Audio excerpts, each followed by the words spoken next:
Existe uma empresa que fatura mais de 43 bilhões de reais por ano. É dona de centenas de supermercados e atacarejos espalhados por 10 estados do norte e nordeste do Brasil e que em 2026 viu suas ações despencarem quase 50%. O lucro caiu. As vendas nas lojas antigas recuaram trimestre após trimestre e um relatório de bancos de investimento revelou uma bomba fiscal escondida de quase 5 bilhões de reais. O nome dessa empresa vai te surpreender, porque ela é gigante, é sólida no papel, tem nota máxima de crédito e mesmo assim está no centro de uma das histórias mais tensas do varejo brasileiro em 2026.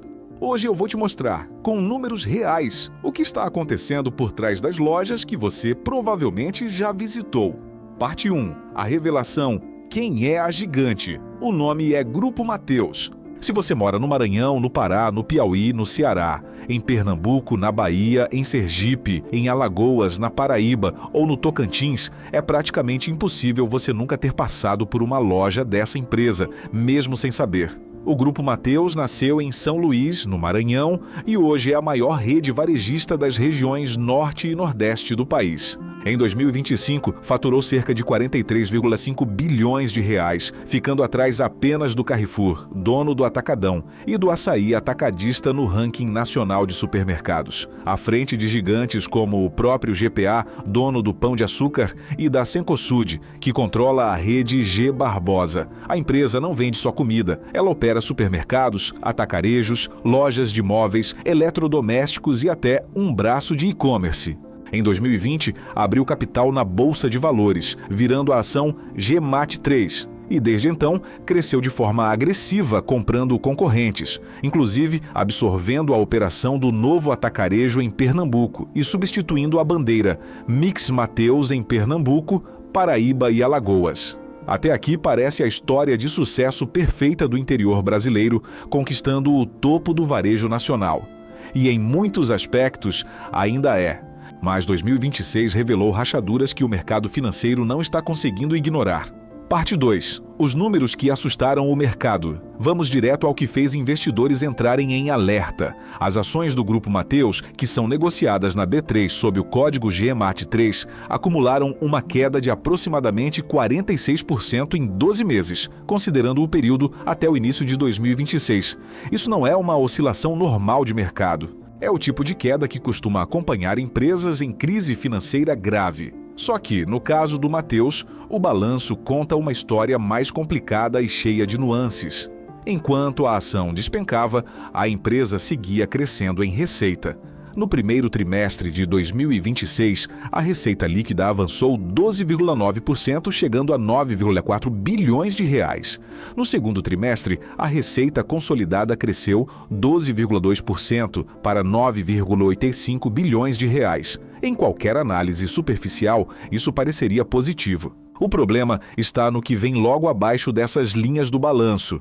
Parte 3. O lucro em queda livre. O lucro líquido atribuído aos controladores do Grupo Mateus caiu 21,8% no primeiro trimestre de 2026, na comparação com o mesmo período do ano anterior, fechando em 212,9 milhões de reais. No segundo trimestre, a situação piorou. O lucro recuou 39% na base anual. Como uma empresa cresce em receita e, ao mesmo tempo, perde quase 40% do lucro de um ano para o outro? A resposta está em 3 frentes que se somaram ao mesmo tempo. Aumento das despesas operacionais, que cresceram 23% no segundo trimestre e passaram a representar 16,4% da receita líquida, contra 15% um ano antes. Um resultado financeiro mais pesado, puxado pelo aumento da dívida. E uma despesa não recorrente de 35 milhões de reais relacionada ao pagamento de ICMS de períodos anteriores. Some a isso o fato de que a margem bruta, mesmo com o esforço da administração para preservá-la, sofreu leve recuo no segundo trimestre, caindo 0,3 ponto percentual para 23,1%. É a fotografia de uma empresa que está vendendo mais em valor, mas ganhando proporcionalmente menos. O clássico sinal de que algo estrutural está pressionando o negócio por dentro. Parte 4. O epicentro da crise. O Nordeste está comprando menos. Aqui está o dado mais revelador de toda essa história. E é também o mais difícil de esconder, atrás de justificativas contábeis. As vendas em lojas maduras, aquelas abertas há mais de um ano, o que o mercado chama de vendas mesmas lojas, ou SSS, vem caindo trimestre após trimestre. No primeiro trimestre de 2026, essas vendas recuaram 7,3%. No segundo trimestre, a queda se aprofundou para 8%. Isso significa que, tirando o efeito de lojas novas sendo abertas e de aquisições sendo incorporadas ao balanço, as lojas que já existiam há mais tempo estão vendendo cada vez menos volume para os mesmos clientes. A própria administração do Grupo Mateus admitiu em comunicado oficial que o desempenho foi impactado pela deflação de alimentos, especialmente de commodities, pelo maior nível de endividamento das famílias e pela mudança no perfil da cesta de consumo da população. Traduzindo, o brasileiro do Norte e do Nordeste está endividado, está comprando itens mais baratos e está reduzindo o volume de compras, mesmo com os preços dos alimentos em queda. Analistas de bancos de investimento como Bradesco BBI foram ainda mais diretos. Em relatório sobre o resultado do segundo trimestre, classificaram o período como fraco e afirmaram explicitamente que a demanda continuou pressionada no Nordeste, a própria região que dá nome e sustentação ao império do Grupo Mateus. Quando o banco que acompanha a ação de perto usa a palavra fraco para descrever justamente a praça mais importante da empresa, isso não é um detalhe qualquer. Parte 5. A dívida que voltou a crescer. Agora vamos ao ponto que mais se aproxima do título deste vídeo, mas com a precisão que os números exigem. O Grupo Mateus não está afundando em dívidas no sentido de uma recuperação judicial ou risco de calote. Isso precisa ficar claro. Mas a trajetória da dívida em 2026 é sim motivo de atenção. No fim de 2025, a dívida líquida da companhia estava em 1,1 bilhão de reais, equivalente a apenas 0,4 vezes o EBITDA, um patamar que o próprio mercado classificou como confortável. No primeiro trimestre de 2026, uma geração de caixa forte de 323,5 milhões de reais ajudou a reduzir essa dívida líquida para 735,9 milhões de reais, com a alavancagem caindo para 0,33 vezes o EBITDA. Só que no segundo trimestre, o cenário se inverteu. A dívida líquida saltou de 736 milhões de reais em março para 1,9 bilhão de reais em junho de 2026, um aumento de quase 50% em 3 meses. A alavancagem, que estava em 0,33 vezes, subiu para 0,51 vezes o EBITDA. Segundo a própria empresa, esse aumento refletiu principalmente a formação de estoques para as campanhas de aniversário das bandeiras do grupo, com o ciclo de conversão de caixa passando para 42 dias. Analistas do BTG Pactual consideraram esse novo patamar de alavancagem ainda confortável, mesmo diante da deterioração, mas a velocidade da mudança, dobrar a dívida líquida em um único trimestre, no mesmo período em que o lucro cai 39% e as vendas mesmo as lojas pioram. É exatamente o tipo de combinação que investidores mais nervosos observam com lupa. Parte 6. A bomba escondida de quase 5 bilhões de reais. Se você acha que os números até aqui já eram suficientes para explicar a queda de quase 50% nas ações, existe um detalhe adicional que poucos veículos de imprensa destacaram com o devido peso. O Bradesco BBI chamou a atenção em relatório sobre o segundo trimestre de 2026 para o aumento de 1,2 bilhão de reais nas contingências fiscais não reconhecidas no balanço do Grupo Mateus. Com esse acréscimo, o total dessas contingências chegou a 4,9 bilhões de reais, um valor que representa mais do que 4 vezes a dívida líquida atual da empresa. A maior parte dessa contingência está relacionada à exclusão de subsídios de ICMS da base de cálculo de tributos federais, um tema que tem gerado disputas bilionárias entre empresas e a Receita Federal em praticamente todos os setores do varejo brasileiro nos últimos anos.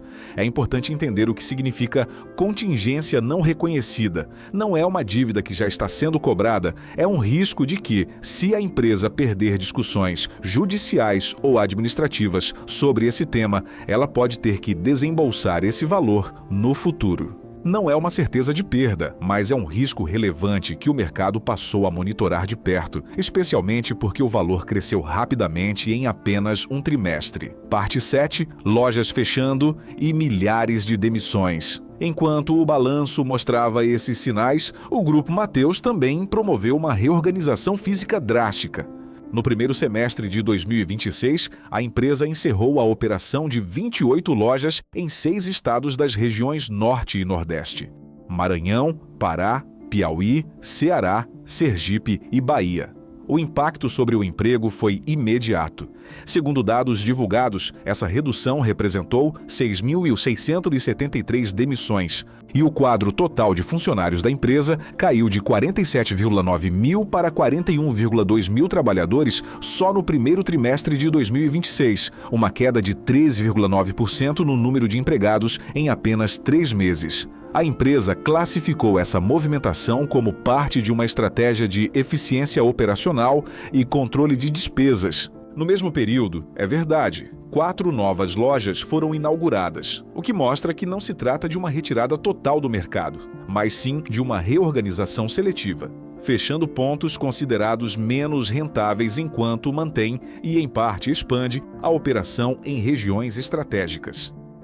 Parte 8. O detalhe que muda tudo, porque não é uma afundada em dívidas. Aqui está a parte da história que a maioria dos títulos sensacionalistas por aí prefere ignorar, porque ela não é tão dramática quanto parece à primeira vista, mas é essencial para você entender o quadro completo.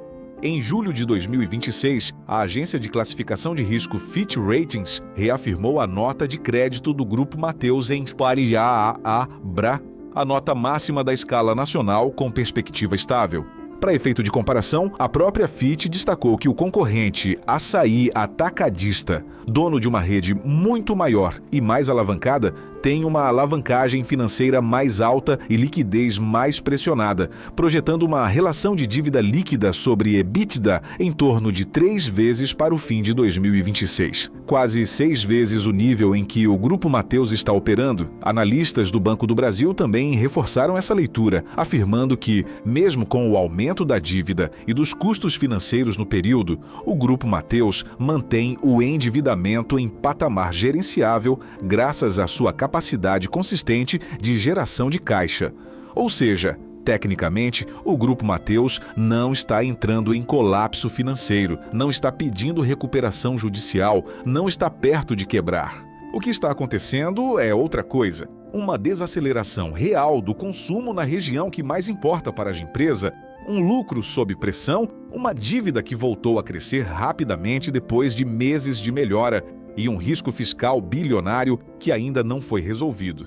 É uma crise de crescimento e de margem, não uma crise de solvência, mas é real, é mensurável e explica por que o mercado financeiro reagiu derrubando o valor da ação em quase metade em 12 meses. Parte 9. O contexto. O varejo brasileiro está em alerta. Para entender por que o mercado ficou tão nervoso com qualquer sinal de fraqueza vindo de uma varejista, vale olhar o que está acontecendo ao redor. O endividamento das famílias brasileiras bateu um recorde histórico de 82% em julho de 2026, segundo dados divulgados por veículos econômicos. Isso significa que o orçamento das famílias está mais apertado do que nunca e o consumidor está priorizando itens essenciais como alimentos e remédios, em detrimento de compras que podem ser adiadas. Esse cenário derrubou outras gigantes do varejo em 2026. A Casas Bahia, uma das maiores redes de móveis e eletrodomésticos do país, pediu recuperação judicial,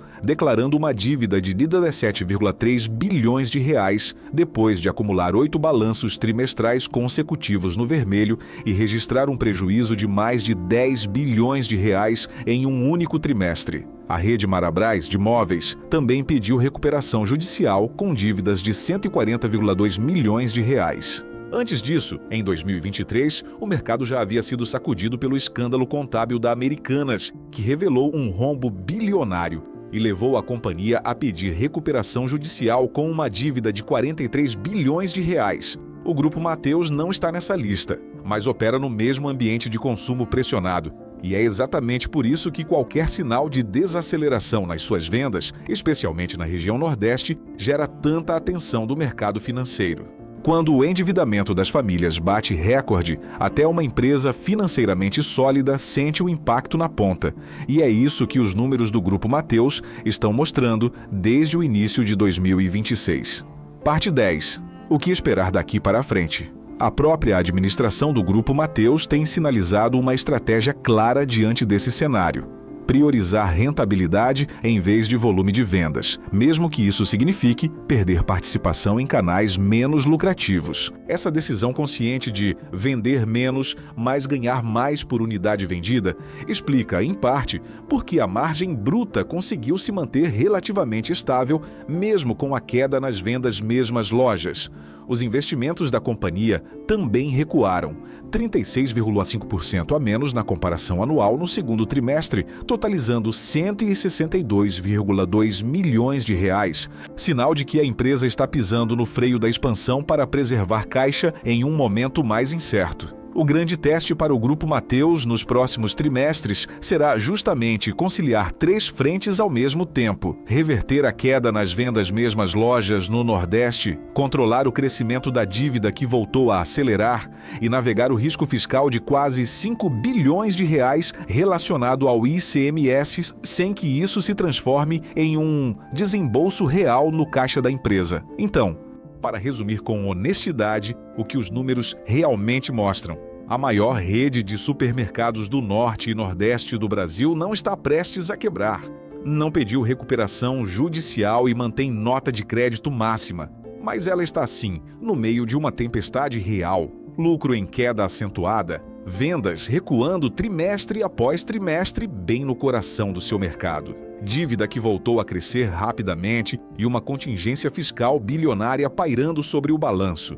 E o mercado já precificou boa parte desse nervosismo, derrubando o valor da ação em quase 50% em um ano. Essa é a história real, com números reais, por trás de uma das marcas mais presentes no dia a dia de milhões de nordestinos e nortistas. Se você quiser entender como esse tipo de desaceleração de consumo está afetando outros setores do varejo brasileiro, deixa nos comentários qual empresa você quer que a gente investigue no próximo vídeo.